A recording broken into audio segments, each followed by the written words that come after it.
And imagine, I mean, I think we've all felt inspired by Greta for the simple reason that one child, when she was only 15 or 16, could make such an impact.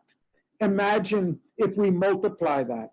Imagine if we can find the way to multiply that effort, not just for one thing, but collectively, even if we did nothing else but convince the next generation that you're not helpless, or that convince all of us that we're not helpless, convince us that we can change this and we don't have to accept it. I would say that itself would release tremendous energy, initiative, and momentum in the society, and it would be a very practical step forward. And that is one of the underlying intentions of this project, not just to motivate, but to educate us, to convince that up until now, we've been evolving slowly. Society's been evolving, we've changed, we've accomplished a lot of things, but now we need to go faster. We can go faster. And can we pool the knowledge? A number of you stressed the importance of education, learning from each other, pooling our experience, our successes, our failures.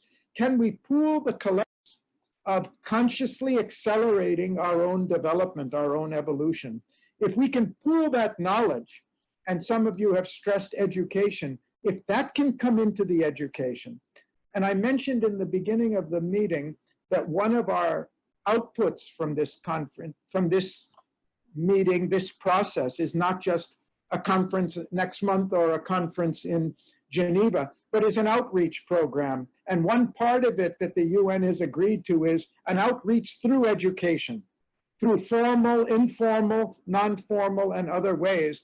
And the theme we'd like to educate on is to pool our collective experience in not being helpless, in making a difference. And what are the catalytic strategies, whether they were from the landmines or the environmental movement or nuclear abolition or any other, what can we learn from that we can all use in our own movements and as members of the society?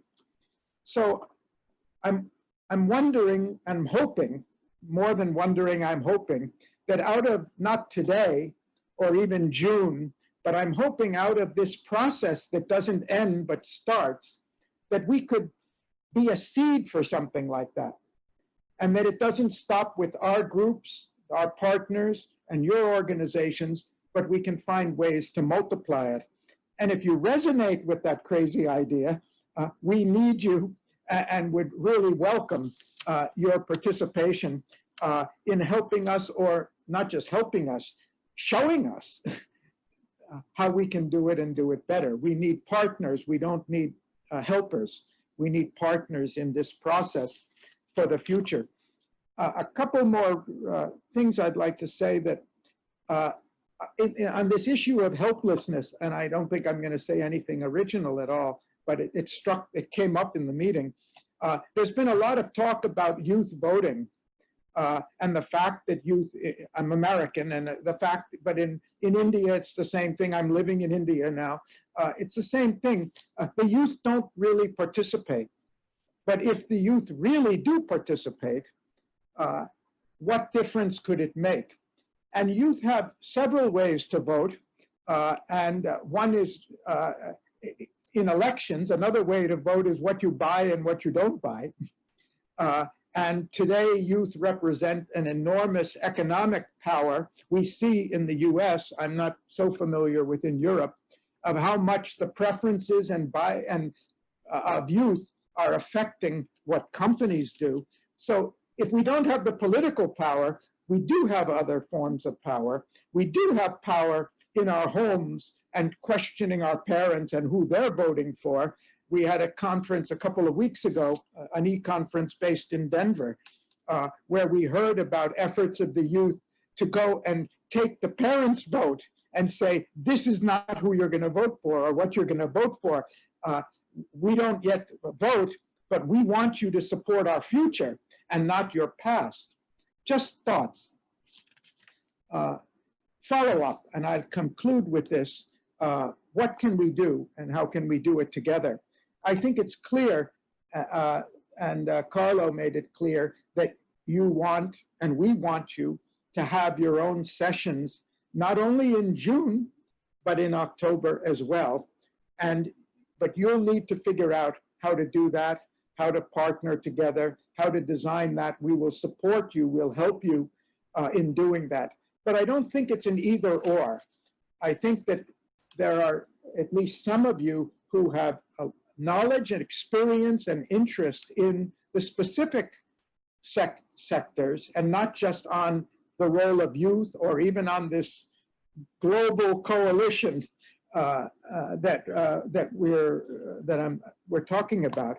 So I'd like to be sure that we provide an opportunity for that, and it has to be practical. We have time bound. We have a lot of working groups that are working. So what I'd like to suggest is that we will make available to you, as the working group papers of each of these 14 groups are ready, we will make available to you those papers, and you're invited to comment, suggest, propose, either agree or disagree about what's there, how you think it can be made better, what you can add to it.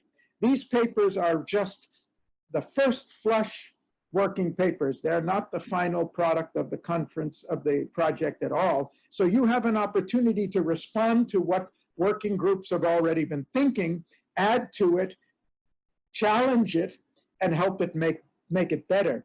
And in doing that, you would be communicating to the conveners of the working groups that you're serious and you would like to contribute something. And you can say that when you comment on the papers. We will send it to each of the working group conveners, and you can say you'd like these ideas to be discussed in the sessions, you'd like to contribute something.